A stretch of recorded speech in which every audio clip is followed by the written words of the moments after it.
right. Take a look. Okay, Alan will be sharing with us some of his childhood and experiences throughout his life, and how he,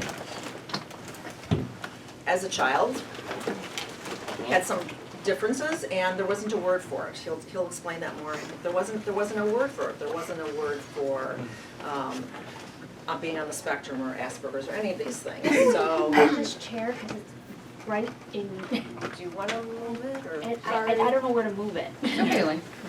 It's just right in my face.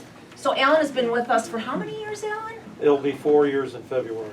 Okay. Yeah, because you came like a year and a half after me, and I was 5 in October, so yeah. Okay. So Alan's going to share with us his presentation, and there will be some time afterwards for some comments to his. So, Alan Stahl. Right. And that just gets rid of my first 2 sentences because it's where I was going to introduce myself. You know. Yeah, my name's Alan Stahl, and for everyone that doesn't know me, and if you do know me, well, I guess my name is still Alan Stahl. Or whatever you want. Yeah, you can, I'm sure, later. Okay. I am 62 years old. I'll be 63 next month. And that makes, thank you, that makes me the oldest tester in the company. What that also means is that for a long period in my life, I had a condition for which there wasn't any name. No way of understanding it or explaining it to other people. Even though Asperger's was first described in Austria by an Austrian psychologist named Dr. Asperger during World War II, nothing was known about this description in the English language until 1981, when I was 26, and it wasn't an official diagnosis in this country until 1994, when I was 39. And to show you what that was like, I've asked Robin and Bonnie over here to do a short conversation with you, and I want you to listen carefully, because I'm going to ask you what they were discussing.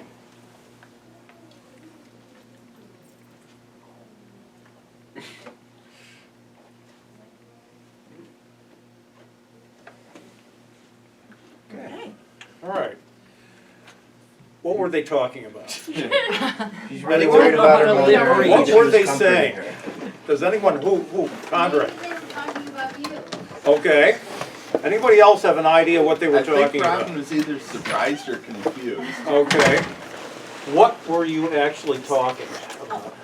I was upset about something that happened at work, and And I was comforting. she was comforting me. That But was first close. we sort of That had a was close. confrontation about it, Right. right? This Uh-huh. might have helped if I could have seen Ronnie's face. Yeah. I only Right.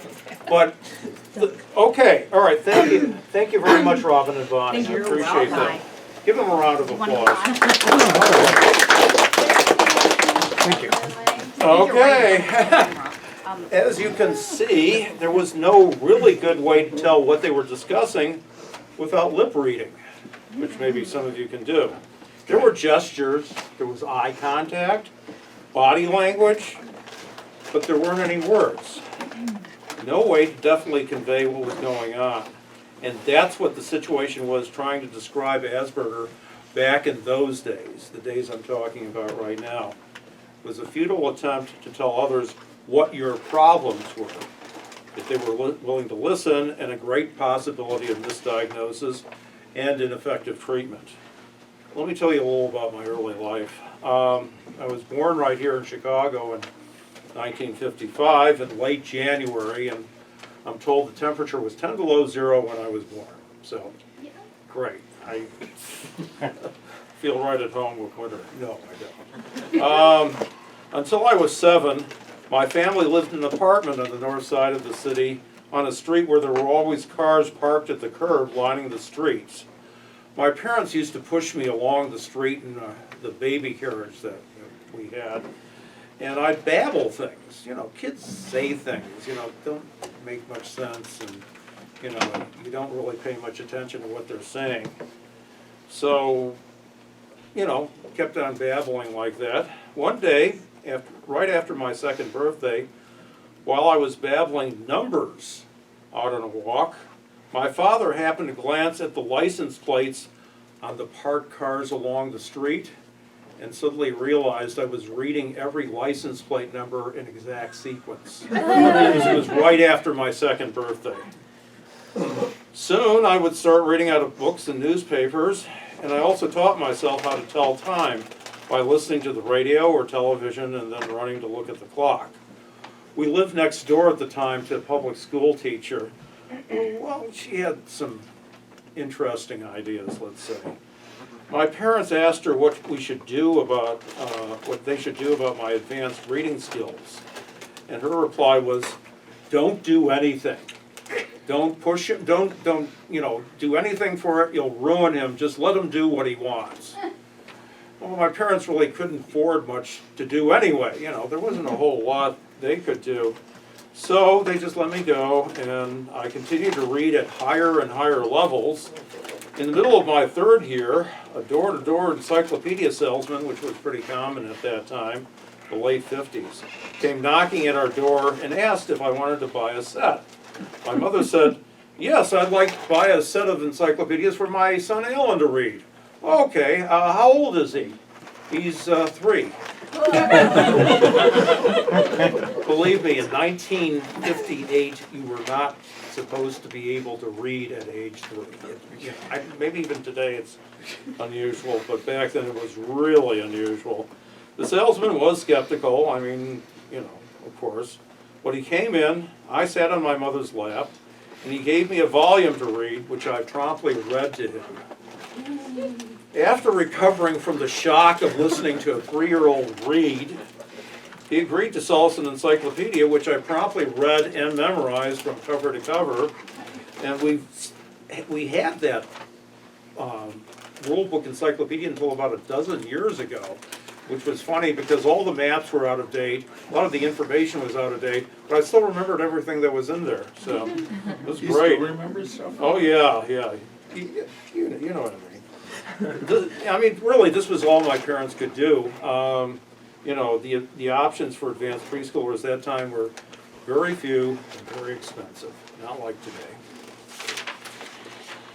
Well, when I started kindergarten, all of us were supposed to draw, cut things out, color, and paste to develop our motor skills.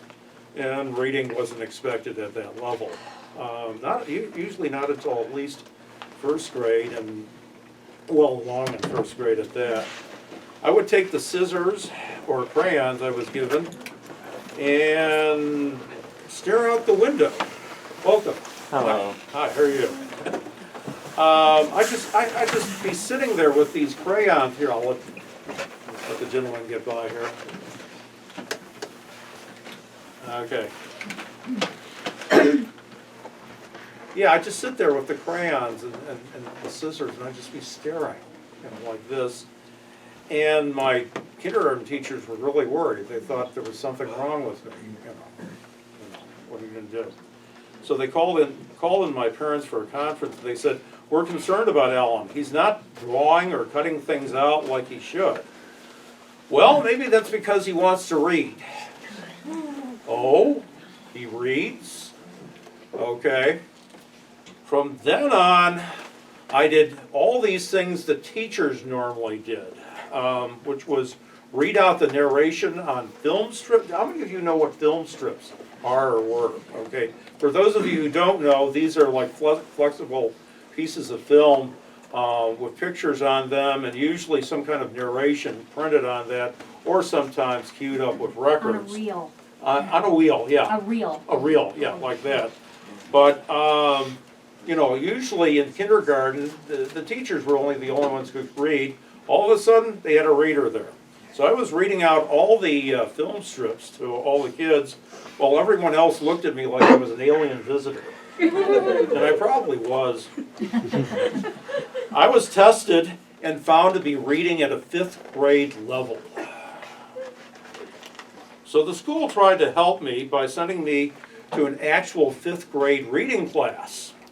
Now, how many of you can visualize the difference between a kindergartner and a 5th grader? I've actually seen my mom's fifth Yeah. graders with your kinder reading buddies. You get Yeah. the Have you idea. ever seen Young Sheldon Yes, as a 9-year-old in high school? you get the idea, right, Yes, my folks? mom's Yes. fifth graders. Okay. I love reading. Okay. At a Okay. college. There, I was there surrounded by all these fifth graders who were much bigger than I was, reading out just like they were, while they were looking at me like I was, you know, not only strange, but like, they were kind of angry at me, to tell you the truth. After a few weeks of this, I told my teachers I didn't want to do this anymore. You know, you could feel the hostility there. And so that was the end of my advanced status in school for quite a while. The rest of my time in grade school was a lonely time with few friends and some bullies along the way. I would wander around at recess time talking to myself, repeating big words just because they sounded interesting. I tried to learn the violin, but never got any good at it. I was a lot better at singing. I should have done that more. Junior high, and by the way, this was junior high school, not middle school. This was many years ago. Was a little better, but not much. Folks, I had a friend who actually told me that he didn't want to be my friend anymore, just because he thought that I was never going to get any better, that there was something wrong with me, and he didn't want to deal with it.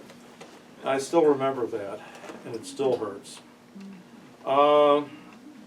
He actually told me this. My freshman year of high school was generally a nightmare. Even though I'd been put in advanced track courses, I still had very few friends and my grades were slipping. I had frequent fights with my younger brother and once picked him up and threw him across our living room. You know, really didn't help things. So it became obvious to my parents that I was not going to grow out of it, whatever it was. In the summer of 1970, between my freshman and sophomore year, we consulted with a psychiatrist who gave me a diagnosis. This was the only official diagnosis I had from then until last August, a long time. They said I had adolescent adjustment reaction. In other words, I had a severe case of being a teenager, which still meant I was going to grow out of it.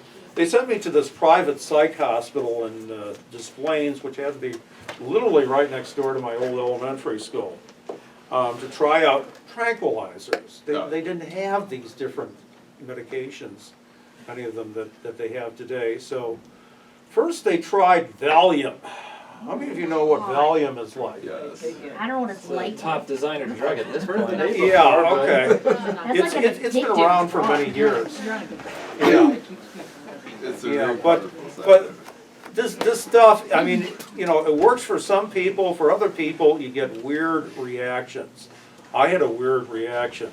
How many, you know, most of you know what a panic reaction is? Yeah. I had one long panic reaction for about 4 or 5 days, something like that. And I was sitting by the phone calling my parents all the time, telling them I was, you know, I was really having a hard time. You know, I was like this. It really wasn't very fun. You know, I'd keep shaking, talk to my parents, and I was crying. Hey, I was only 10 minutes away from my house, but still, you know, it was that bad. I was switched to another medication called Mellaril, which had fewer side effects, but really didn't help my problems at all. I had 1.5 years of counseling after that, and that was it for many years for dealing with my issues, occasionally getting counseling along the way. I drifted through different jobs and schools. I graduated from high school in 1973. I only got my bachelor's degree in 2005. It took that long to get things together. In the early 2000s, about the time that I was taking that degree, I was sitting in a Borders bookstore. Remember Borders? Yeah. Reading a book I'd noticed about autism and came to the conclusion that I just might have this.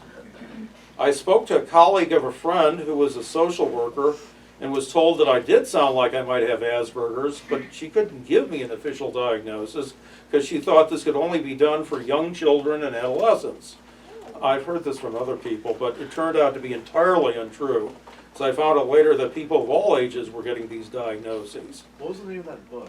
I can't remember, I have no idea. I wish I remembered it. There's a lot of. But there are a lot of books that deal with the subject. I What if have it was a couple of Tony them. Atwood book? It That's where I could, got it mine. could be, That's yeah. where I started, Yeah. saw it the first time. Yeah, I was diagnosed soon afterwards with depression disorder, and went on medication for that.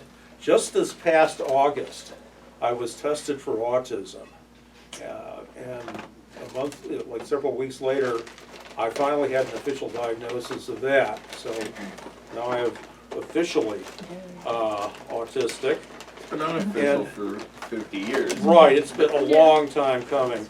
And I've just seen some evidence recently that I may have a form of ADHD, specifically the inattentive form of that. This was a long time in coming, folks. Yeah. My life has changed dramatically since joining this company 4 years ago.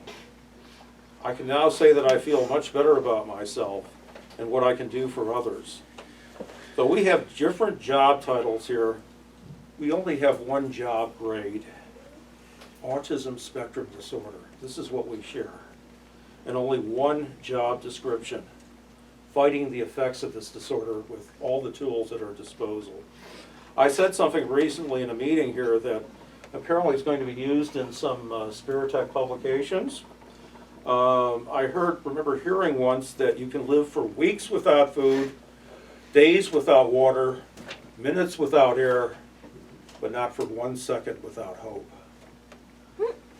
I now have that hope. If I can get to the last page. It's a type of hope I didn't have for a long time when I had my problems, but couldn't find any answers for them. This place gives me hope. For a long, long time, there was no word for my problems. None. None at all. Questions and comments? I have one.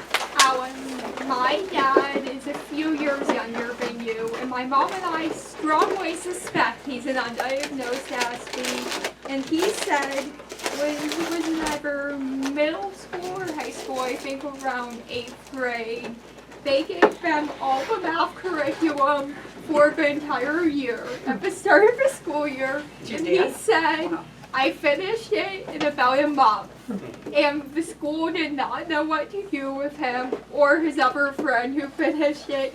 So they sent him to the resource room, which had a record player. So they wound up bringing in their Beatles records from home and listening to the Beatles all of math class. Does that sound pretty similar to what happened in your experience? I want to see a show of hands. How many people have an official diagnosis of autism in this place? An official Technically diagnosis. Asperger's back Ten in. of the- Okay. Yeah. That was a while ago. How many people- Asperger's in But elementary. let's not, Yeah.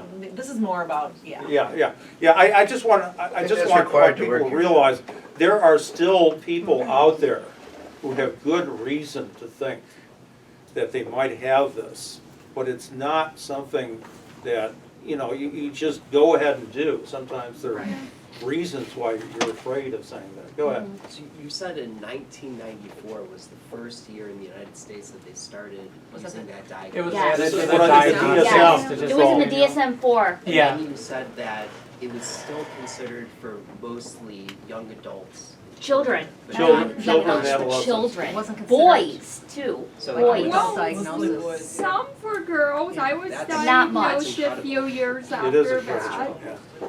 I was diagnosed in middle school, so early OO. I'm Do saying you have a question? mostly I was boys. just gonna say that Or Yeah, comment? diagnosis.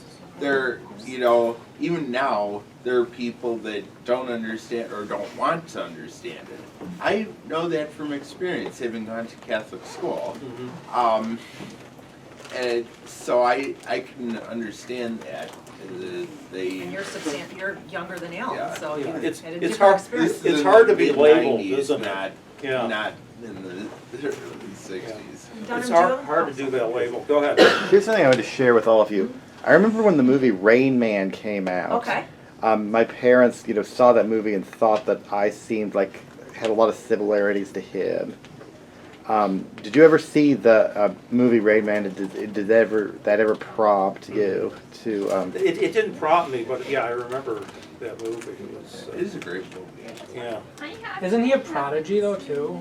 Well, that's something that, He's a savant. I mean, if Yeah, if you savant, think thanks, about that's it, the a word, savant, yeah. That's He was. that's Sorry. actually the technical term. The story yeah, is that happened. fictional, but it's inspired by a real guy. True events, Yes. yeah. But he wasn't actually diagnosed with Asperger's or autism. It was another similar. Oh, Savant oh. syndrome. Right, yeah. Savant syndrome. Jake has a, I got it. Jake has a question for Alan, if you're comfortable enough to address it, which I think you are. Yeah, go ahead. I know that there was a lot of discussion about trying to find the right diagnosis, which sounds incredibly important from like a medication perspective and how to kind of maybe speak to someone and talk about issues, but why was it so important for you to continue this search To get- for this diagnosis? One reason was simply knowledge, knowing that I indeed had this particular situation. I lived through decades of constantly apologizing for my actions. Never quite understanding why I would say and do things that would make people so offended. It was hell at times, waking up in the morning and trying to think, okay, who am I gonna offend today? At least you Yeah. cared, which makes you better than some people. Yeah. So it gave you some answers for It gave me your some behavior? answers. For your be- It also, as I understand it, might help me in the future with certain benefits. Yes. That, True. for people with disabilities, that hasn't happened yet, but it's possible it will. Medication, I'm not sure, Well, maybe because, not for the autism, but for the, yeah, The ADD. AD, Yeah. problem is with the ADD or ADHD, it's actually more. I know it's technically ADA, attention deficit hyperactivity disorder Disorder, without yeah. the hyperactivity. Right, Which- exactly, which is kind of I think weird. I have the same kind of ADD and I Yeah. hate that. Yeah, the Yeah. medication, it's decision. the medication that's usually used for that is something I probably wouldn't be able to use because it tends to raise your blood pressure. And I already have had a problem in the first place with elevated blood pressure. The medication too, it depends what kind of things you're having. Like a lot of people Right. have a lot of anxiety, so like Yeah. I take something that more helps. with In any anxiety. case, My yeah, only I'm in my experience, I'm looking for non-medication ways of dealing with this problem at the moment, so. Joan, there's a question back here, Yeah, and then we'll get Faiza. yeah, go ahead. Oh, I got diagnosed when I was 35. Oh. So prior to that, I found that researching autism became like a very heavy special interest to me. And that was one of the things that like we were like, you need to shut up about this. Because you suspected. Yeah, because People were telling you, oh, I like you kept like talking about it, talking about it. oh, people were telling you to shut up about it, is Yeah, that what you're because saying? I was born, Oh. Yeah, So it's- like, So you can kind of relate to them, yeah, did you find that as well, that like researching became? Yeah, I found that a lot of people who don't really care what your opinion is of what you might have because they're just disturbed by your behavior might actually have a little more respect of an official medical opinion on the subject to a certain degree. Doesn't, it still doesn't impress some people, but, that's the way it is, really. Faiza, you had a question or comment, I don't know. I was wondering, how did you decide what to study as your bachelor's? What did you study, if you don't mind sharing? And Oh. was it a difficult decision to pick a subject? Or? No, because my father kept hammering into my head the whole idea of computer technology. Oh, he did? I mean, I had other ideas before. I actually wanted to be a city planner at one point in my life, and my father convinced me there was no future in finding a good job at that, and he just kept hammering and hammering. Okay, I give up. But once I got into it, I really started getting into it. It was something that I found I could do and do very well. So I graduated with a bachelor's degree from DeVry. We may have to. What do we got here? Because Let me just, What's going on? box this Can year. we Hold leave on. them outside of the door for now? oh. Is that all right? Thank you. You need someone to sign for it? Yeah, it's not here.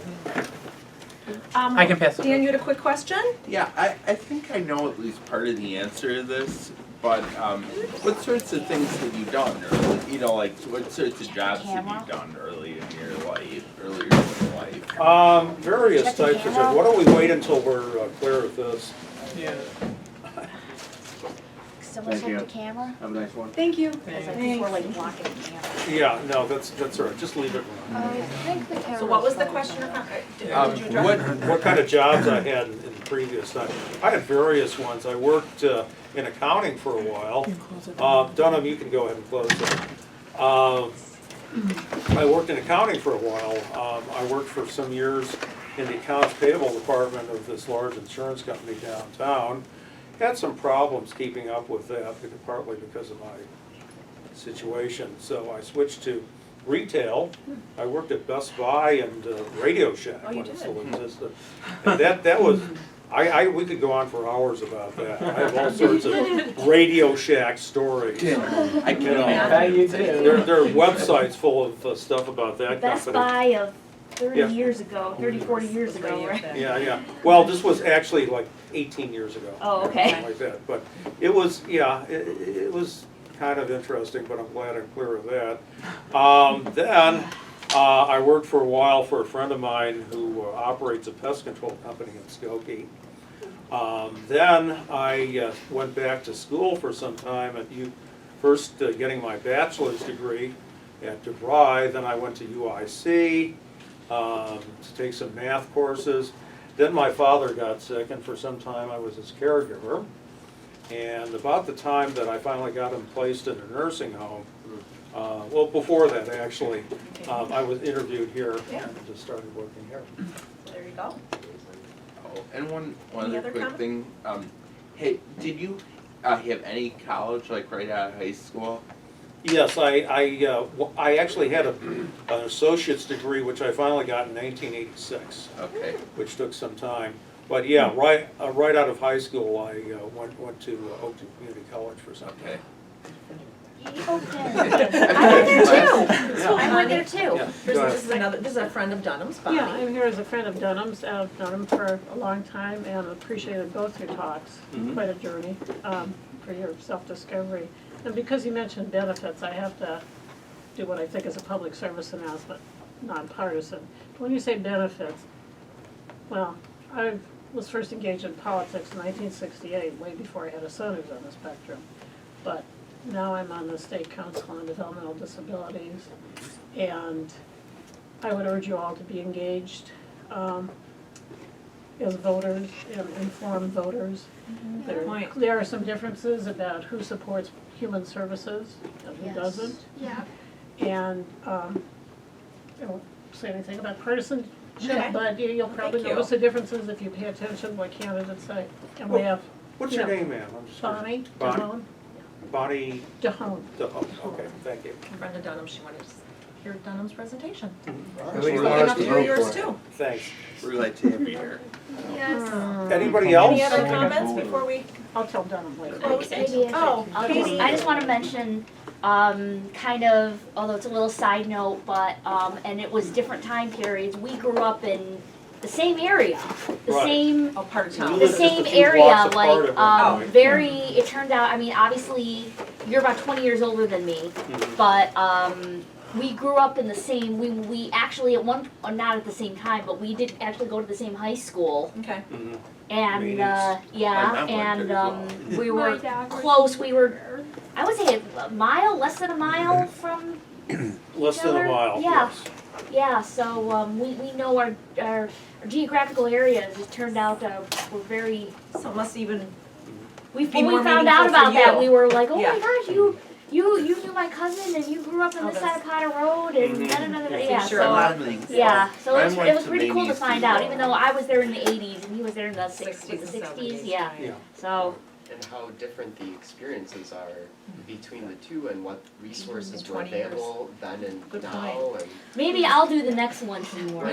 maybe. I have some interesting, yeah. Alan, Wait, Jake has So a there's comment. Interesting changes in that You know, neighborhood. I'd imagine know people around your age range and maybe people who've experienced something similar to you. Have you encountered a lot of people? Or There's only people- one person outside of this company that I know has Asperger's, and he's in his late 20s, so I haven't really met anyone There are else. people, I guess, who are finding the difficulty of getting the correct diagnosis and Well, kind I of going. Yeah, I'm aware that I think people it do would be this. kind of cool for you to talk to my dad, even though he's completely in denial that he's on the spectrum.